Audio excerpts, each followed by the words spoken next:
ဟုတ်ကဲ့မင်္ဂလာပါမျိုးတို့ဤကျွန်တော်ကီးပန်ရွှေတို့ပါမေရင်နလာ2026ကနေပြီးတော့6ရက်နလာ2026ရွေးမှာထွက်မေကျွန်တော်ပေးနေကြအပက်စင်မှန်ကြအမျိုးတို့စောင့်မျှော်နေတဲ့မွေးရှိပွဲကိုကျွန်တော်အခုဗီဒီယိုလေးမှာပြောပြပေးတော့မှာပဲဖြစ်ပါတယ်ဗျာ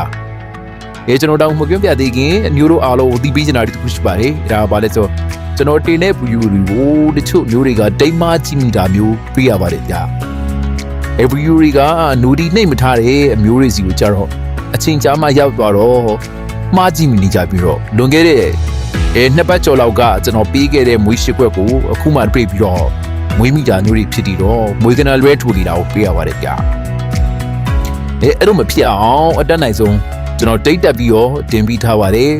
အမျိုးတို့ဘက်ကလည်းကျွန်တော်တင်တာနဲ့ချစ်ချင်းမြင်အောင်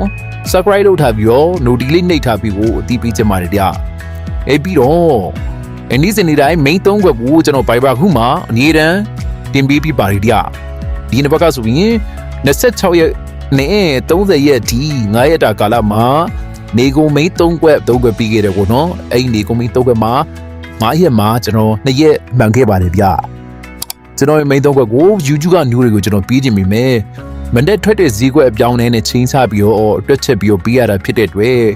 YouTube မှာမတင်ပေးနိုင်တာဘူးတော့နားလိုက်ပြီးစီချင်ပါတယ်ဗျာ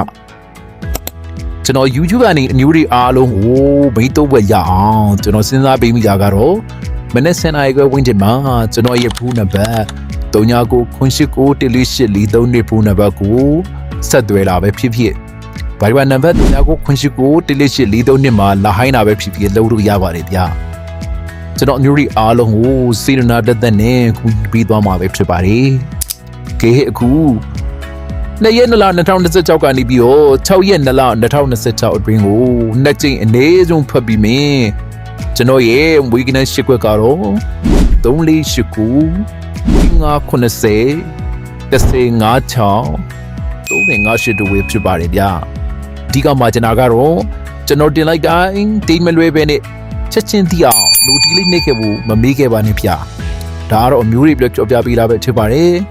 ကျွန်တော်အမျိုးတွေအားလုံးတွေငွေမကူညီနိုင်ပေးပြီမဲ့စီနာကနန်းနေနဲ့ဘွားအလားဆင်ပြီးသွားမှာပဲဖြစ်ပါတယ်ဗျကျွန်တော်အမျိုးတွေအားလုံးငွေချစ်ဆင်ပြီးတော့ပျော်ရွှင်တဲ့ဘွားပိုင်ဆိုင်နိုင်ကြပါစေလို့ကျွန်တော်တိပ္ပရာရွှေတို့စုမုံကောင်းတောင်းပေးလိုက်ပါတယ်ဗျအားလုံးကိုကျေးဇူးတင်ပါတယ်ဗျ